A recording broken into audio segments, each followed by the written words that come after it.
टुनटुनी सब्जियों की खेती किया करते थे। उनके घर के बाहर उनका छोटा सा खेत था।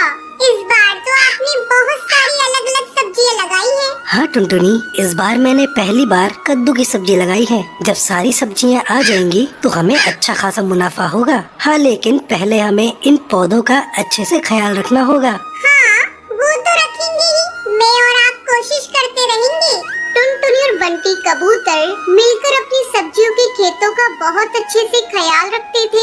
उनके खेत ही उन दोनों की कमाई का जरिया थे। धीरे धीरे उनके पौधों में सब्जियां लग गई। ये देखकर वो दोनों बेहद खुश थे। लेकिन एक दिन टुनटुनी ने देखा कि घर का सारा राशन खत्म होने की कगार पर है। अजी सुनते हो, सारा राशन खत्म होने वाला है। आज आखिरी बार खाना बनाऊंगी। अच्छा, कोई बात नहीं, कल कुछ सब्जियां तोड़कर बाजार में बेच दूंगा, ठीक है?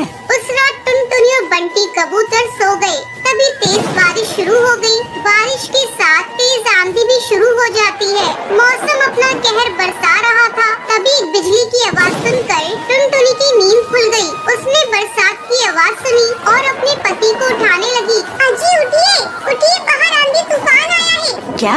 हाँ, आवाज सुनिए। जब बंटी कबूतर डाल पर आकर देखता है, तब तक तेज आंधी से सारे पेड़ पौधे उखड़ चुके थे। टुनटुनी, सारे पौधे उखड़ चुके हैं। हे राम!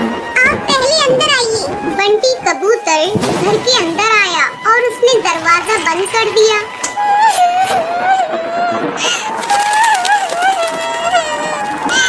हे राम, अब हमारा क्या होगा? घर में तो राशन भी नहीं है। अब हमें भूखा रहना होगा। हे भगवान, तूने सारी मेहनत बेकार कर दी। अब मैं क्या करूं? अब क्या होगा? रो मत टुनटुनी, कुछ न कुछ जरूर होगा, लेकिन हमें भूखे मरने की नौबत नहीं आएगी। मौसम की मार से उनके सारे पौधे खराब हो चुके थे।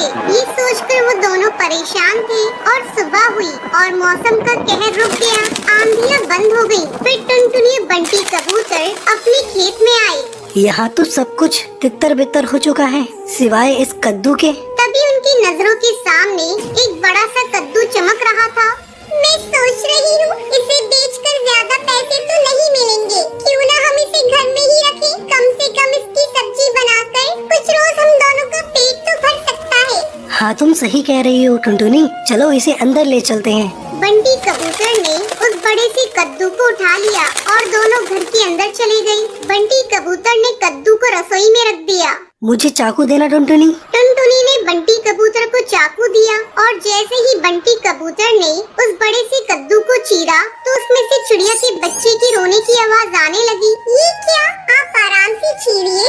बंटी कबूतर ने आराम से कद्दू को चीरा तो उसके अंदर उन्हें एक छोटी सी चिड़िया की बच्ची दिखी। है, ऊपर वाले कद्दू में ये बच्ची कैसे आ गई? ये कुदरत का करिश्मा है। हाँ, लगता है इसे भूख लगी है। इसके लिए थोड़ा दूध ले आऊं, पर घर में तो दूध भी नहीं है। एक काम करती हूँ, पड़ोस की हरी काकी से ले आती हूँ। जब तक आप इसे संभालिए।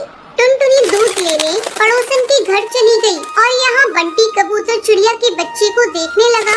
भला कद्दू के अंदर ये चिड़िया का बच्चा कैसे आ गया? लगता है ये कोई मामूली चिड़िया नहीं है, जरूर ये करिश्माई है। कुछ देर बाद टुनटुनी दूध लेकर आ गई। टुनटुनी ने जैसे ही बच्ची को दूध पिलाया, वैसे ही उसके पंखों से सोने के सिक्कों की बारिश होने लगी।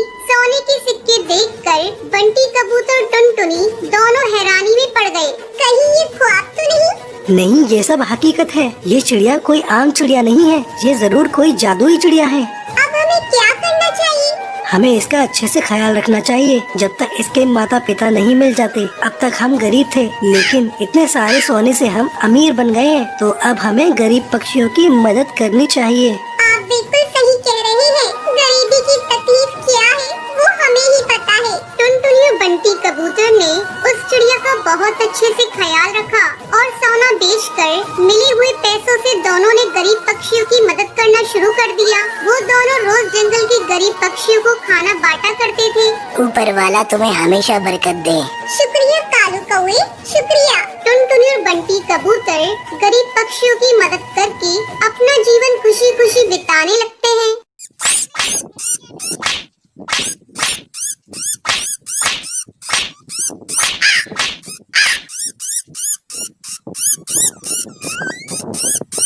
एक समय की बात है, सुंदरवन जंगल में अपनी सौतेली बहन पिंकी चिड़िया और अपनी सौतेली माँ रानी चिड़िया के साथ रहा करती थी। टुनटुनी की माँ टूनी चिड़िया की मौत कुछ महीनों पहले एक सांप के काटने के कारण हो गई थी।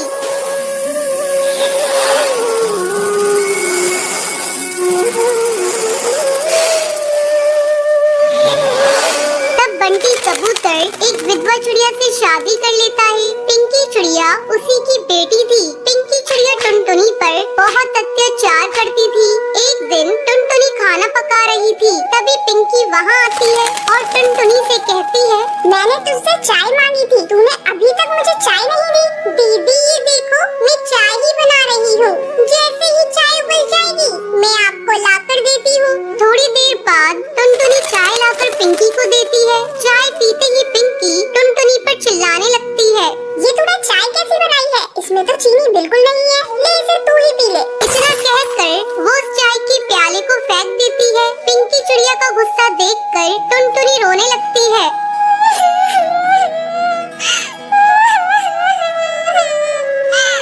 टुनटुनी की रोने की आवाज सुनकर रानी चिड़िया वहाँ आती है। तब टुनटुनी रोते हुए उससे कहती है,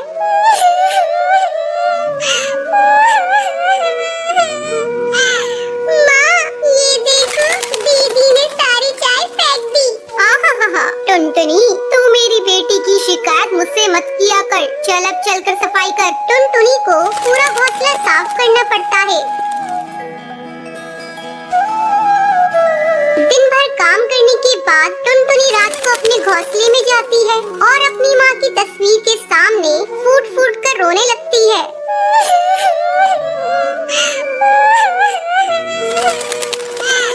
माँ, तुम मुझे छोड़कर कहाँ चली गई?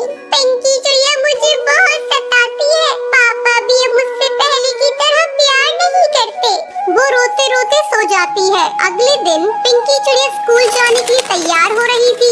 अरे महारानी, मेरा स्कूल ड्रेस कहाँ है? तूने प्रेस तो कर दिया है ना? पिंकी के चिल्लाने की आवाज सुनकर टुनटुनी वहाँ आती है और कहती है, नहीं दीदी, कल मेरा हाथ रोटी बनाते समय जल गया था, इसलिए मैं प्रेस नहीं कर पाई। तू खा खा कर मोटी हो गई है, तुझे चर्बी चढ़ गई है। अब तुझसे कोई काम नहीं होता। माँ, इसे अभी इसी वक्त घर से बाहर निकालो। अब ये हमारे किसी काम की नहीं। तब रानी चिड़िया पिंकी से कहती है, बेटा, अगर हम लोगों ने इसे घर से बाहर निकाल दिया तो इसका बाप हम लोगों को भी घर से निकाल देगा। इसका दूसरा इलाज है मेरे पास। इसी तरह कुछ दिन गुजर जाते हैं। अब रानी चिड़िया टुनटुनी को खाने के लिए बहुत थोड़ा सा खाना देती थी। धीरे धीरे टुनटुनी कमजोर होती जा रही थी। एक दिन रानी चिड़िया टुनटुनी से कहती है, टुनटुनी, जब कुएं से पानी भर ला, पीने का पानी खत्म हो गया है। माँ, मैं कुएं से पानी कैसे निकालूंगी? मैंने कभी कुएं से पानी नहीं निकाला। मैं कुएं में गिर जाऊंगी। तू डरती क्यों है? तेरे साथ पिंकी चिड़िया भी जा रही है। हिम्मत करके टुनटुनी पानी भरने के लिए कुएं पर जाती है। जैसे ही वो कुएं से पानी निकालने लगती है, पिंकी चिड़िया उसे कुएं में धक्का देने के लिए जाती है। पिंकी चिड़िया का बैलेंस बिगड़ जाता है और वो कुएं में गिर जाती है। मुझे बचाओ, मैं डूब जाऊंगी। मुझे बचा ले टुनटुनी, मैंने तुझ पर बहुत अत्याचार किए हैं। टुनटुनी, मुझे माफ कर दे, मुझे बचा ले किसी तरह से। दीदी, तुम चिंता मत करो, ये रस्सी जल्दी से लो और ऊपर आ जाओ। पिंकी चिड़िया रस्सी पकड़कर कुएं से बाहर आ जाती है। उस दिन के बाद से दोनों बहनें खुशी खुशी रहने लगती है। प्लीज दोस्तों वीडियो को लाइक करें, सब्सक्राइब करें, अपने दोस्तों तक शेयर करें और कमेंट में बताएं कैसे लगी वीडियो।